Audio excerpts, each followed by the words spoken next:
Welcome back, guys. Today we're going to be going over a question that I get almost every live stream that I do. How do I play my mobile games on my computer? Well, the answer to that is simple, and in this video, I'm going to break it down. There will be timestamps in the description if you want to hop around. First, we'll talk about what an emulator is and why you should get one. Then I'll talk about why I chose to go with BlueStacks over all the other competitors. And finally, we'll test out the brand new BlueStacks 5. It releases today at the time of this video. BlueStacks sent me an early access copy of their beta version to test out for you guys. It's at this point I think I should probably mention that this channel is sponsored by BlueStacks. This is no surprise to any long-term subscribers. I've been working with them for over a year at this point, and it's even become a meme on my Discord server. However, I think it is important to be transparent about the fact that they pay me to make certain videos, and I make commissions when you use my link in the description to download the app. That being said, I've recommended BlueStacks to my followers well before I ever received a dime from them, and I ain't about to go easy on them if their new app is trash.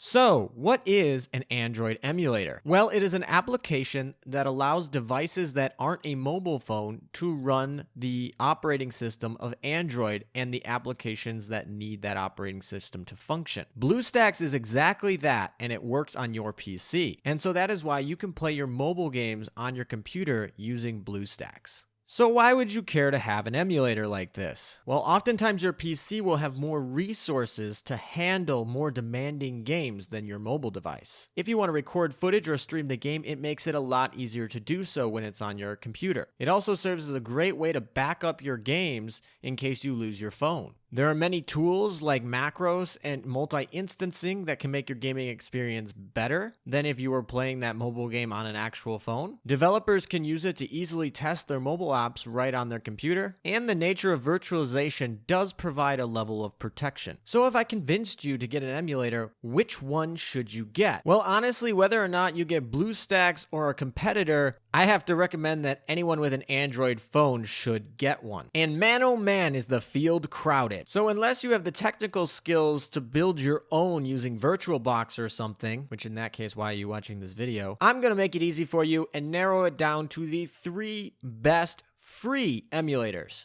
Mimu, Nox, and BlueStacks. They are all free because they are monetized by showing you a ton of ads when you load up the application. Fortunately though, both Mimu and BlueStacks offer a paid premium subscription where you can remove them. So many years ago when I downloaded my first Android emulator, it was not BlueStacks, but in fact Nox. I have to say that up until 2018, Nox was the superior product. However, today in 2021, that is not the case. With the introduction of BlueStacks 4, performance between the two was marginally different, and you were choosing largely based on your preferred user interface. BlueStacks was geared towards gamers. I mean, come on, they have a catalog of 2 million games. And Nox was geared more towards people who wanted their actual emulator to look like a phone. However, what initially got me to switch over to BlueStacks was security. By default, the Android operating system is a data leaking security risk. And so every phone is vulnerable. And so an emulator trying to emulate that will be so too. I recommend making a new Gmail account and not linking your credit card when you use an emulator. Both Nox and Mimu are private Chinese companies.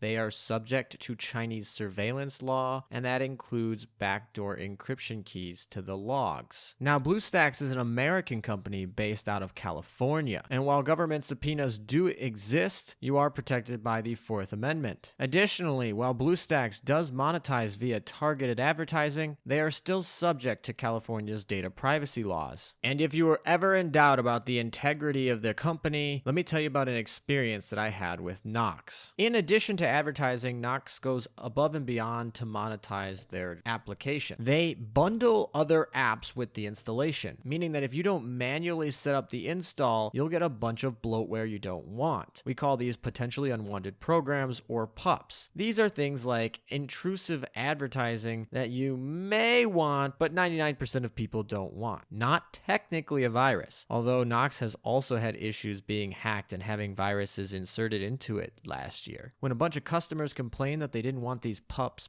bundled with their application download anymore. Knox just replied that these applications were things that they wanted. They insisted that they vetted them and then backtracked. They then called them ungrateful for the free application and that they should be willing to allow Knox to monetize in any way they see fit. I should also mention, in a 6-month period that I was using Knox, my password was cracked 6 times. That is the most passwords I've ever had cracked in that little time period. Now, it could just be a coincidence, but after I uninstalled Knox and used that same account with a different password on BlueStacks, I have not had one single attempt at a hack in almost 2 years. And I have more examples, but I think you guys get the picture. BlueStacks is more trustworthy than Mimu and Knox. And in my mind, that's even more important than performance. However, we're going to even put that to the test today. I have an early copy of BlueStacks 5, and at the time that this video is going live, you should be able to download BlueStacks 5 using the link in the description. Now let's see how well this baby performs.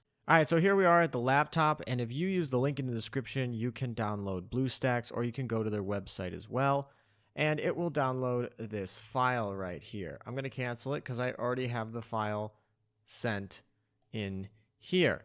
And now with this file, you can run it. And for me, I have already actually installed this, so it's basically recognizing that I already have BlueStacks 5 on the computer. You can have 4 and 5 together, so that's not a problem.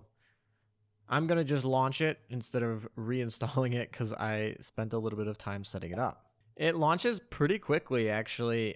I'm already noticing that it launches pretty quickly. It's been working very nicely, much faster than BlueStacks 4 off the bat here. If we pull up the computer usage here, we see when we opened it, we still didn't even hit that high. And right now in resting mode, we're hitting at about 7% of the CPU. GPU is a little bit higher, but it is still under 50%, and temperatures are all just fine. So not here, but let's go run some apps here. So let's open up the famed Azure lane here. As you can see, the keys open up, so this is pretty standard. Oh, and actually seeing those keys reminds me that you need to set this up a specific way. If you go into your C drive and then go into your program data, this might be hidden. You might have to turn on hidden items.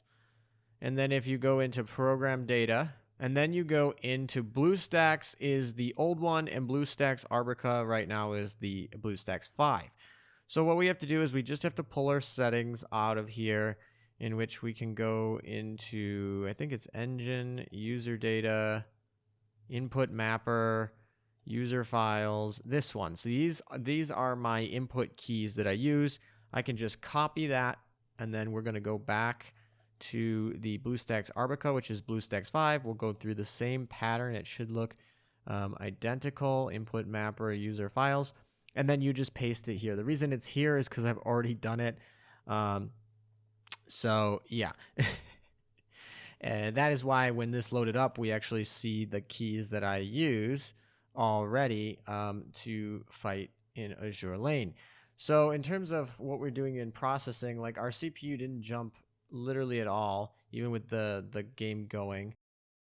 And it runs very clean here, all through and through. It runs pretty clean. Like I said, I just update this PC. If you want to see the PC that I'm benchmarking this on, you can go watch this video right here. And let's go into a hero boss fight here and see how it performs. We'll turn it on auto here and give it a go. So far, we'll also on the side be putting up the CPU, see if it ends up taking up anything. It's pretty staying flat, not a problem at all.